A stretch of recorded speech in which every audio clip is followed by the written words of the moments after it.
fact, even as we build up to the Prime Minister's address, we are getting an update that the Prime Minister has held a meeting as well. He has chaired a meeting to review the planning and preparations for vaccination against COVID-19.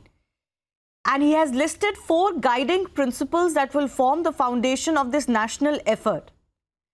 Let's bring you more on this. We're getting the details of what the Prime Minister has talked about. This has been focused on the COVID vaccine surge.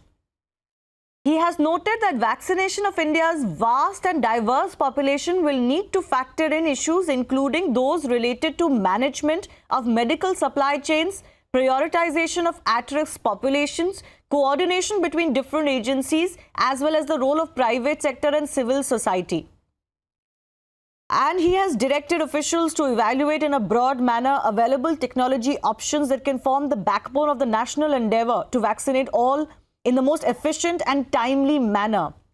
All right. So this certainly seems that the flavor of the meeting for the Prime Minister today has been COVID and the next stage of the fight against COVID.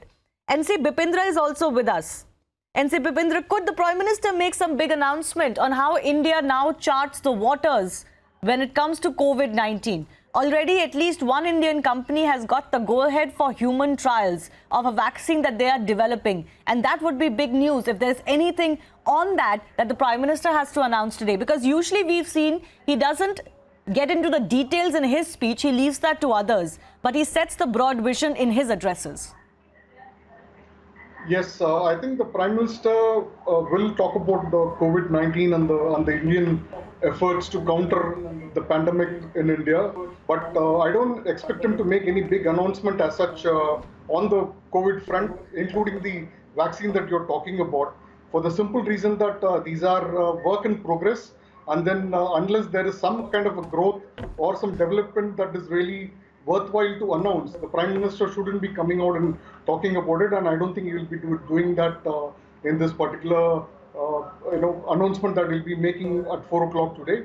But as such, I think I would expect him to talk about China, though it is possible that he may remain silent on that because he has just spoken about China just 2 days ago. No, in fact, it looks less like